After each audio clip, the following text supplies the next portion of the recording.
don't know how. What if the wildest rumors about one of country music's most rebellious stars turned out to be true? What if Dwight Yoakam, the man who defied Nashville, conquered Hollywood, It took 9 years before but I began to play the nightclubs in and around Southern California. 5 sets a night.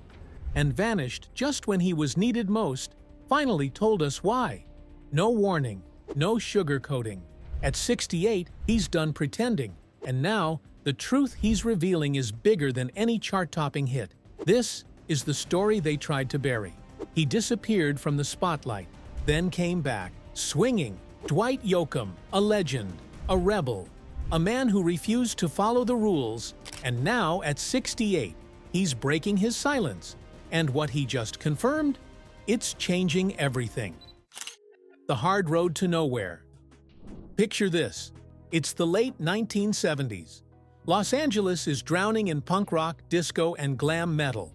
And here comes this wiry kid from Kentucky, wearing a cowboy hat and playing country songs in dive bars filled with people who didn't know a honky-tonk from a hamburger stand. Dwight Yoakam didn't just take the road less traveled. He took the one everyone told him not to. He wasn't from Nashville, didn't have industry connections, no polished manager, no glitzy image consultants, just a guitar, a busted car, and that voice. And oh, that voice.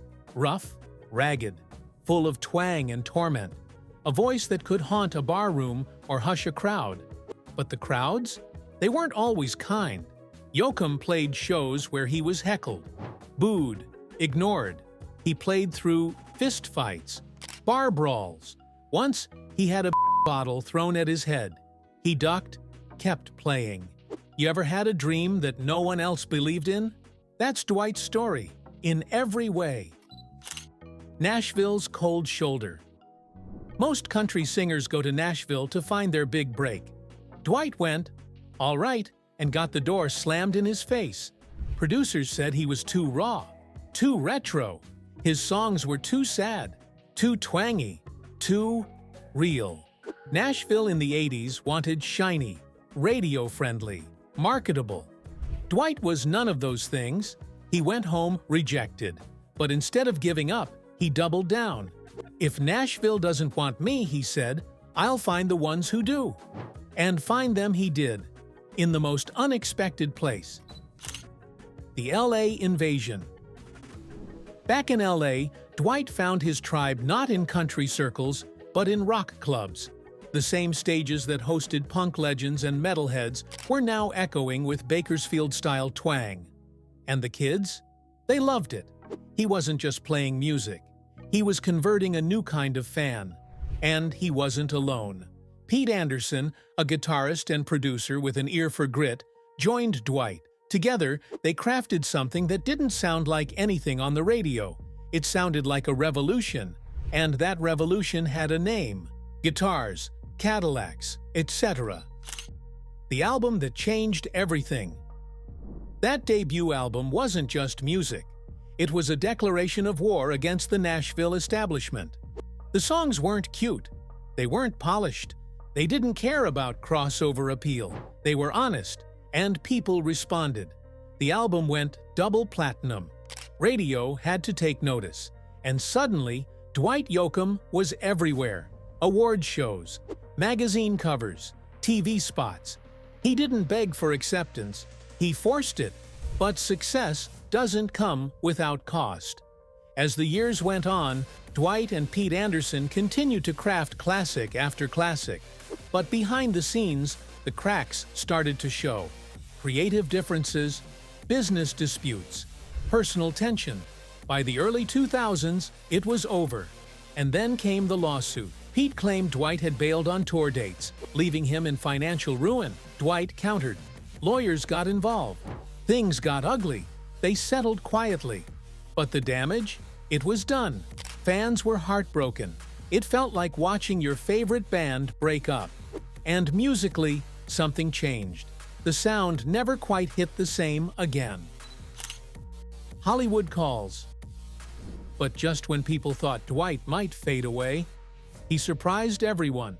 He showed up in Sling Blade, playing the abusive, volatile Doyle Hargraves, and he was terrifyingly good. Hollywood noticed. Fast, he landed roles in Panic Room, Crank, Wedding Crashers, and more.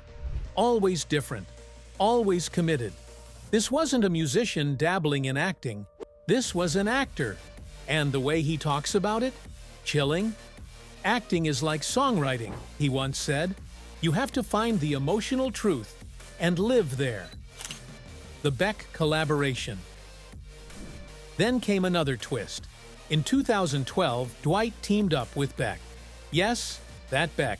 It should have been weird. Instead, it was magic. Together, they produced songs for 3 pairs that showed a new side of Dwight. Lighter, freer, looser. There's a story about Dwight laying down a scratch guitar track, totally raw. Beck listened, paused, and said, "That's the one." No polish, no redo, just real. And that moment, it cracked Dwight wide open. He wasn't trying to chase a chart, he was chasing emotion. Again. The business battle.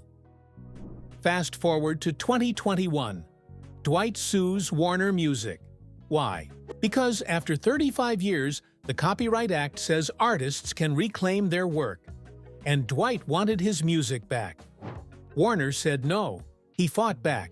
It wasn't about money, it was about ownership. Eventually, in 2022, they settled. And while the exact terms remain sealed, Dwight made one thing clear: his music is his legacy, and he wasn't about to let anyone else control it. That battle inspired other artists to stand up too. And now, the film. Dwight didn't just star in this Western. He wrote it, directed it, funded it. It was supposed to be his masterpiece. Instead, it bombed. Critics were brutal. Viewers were confused. The box office? A disaster. And financially? Dwight took a huge hit. Investors backed out. He went into debt. Friendships crumbled. Lawsuits followed. But through it all, Dwight never blamed anyone. Never played the victim. He took the hit, learned, moved on. That's what real artists do. Legacy in motion. Today, at 68, Dwight Yoakam could be coasting. He could be living off royalties, playing county fairs, re-releasing old tracks. But nope, he's still working, still writing, still touring. He hosts the Bakersfield Beat on Sirius XM, shining a light on forgotten legends and new voices alike. He's hinted at more acting, maybe more directing, but whatever he does next, one thing's certain: it'll be his way. The rumors confirmed. So, what did Dwight finally admit? Everything. The drama, the lawsuits, the stubbornness, the silence. He confirmed it all, not with scandal, but with truth. He said, "I've always done it my way. Right or wrong, that's just how I'm built." And isn't that what we all want? To live on our terms, to stay true, to be real. That's Dwight Yoakam. Always has been, always will be. If this story stirred something in you, if you felt the heartbeat of a rebel still fighting for truth in a world of noise, smash that like button, hit subscribe, share this with another Dwight fan, and drop a comment below.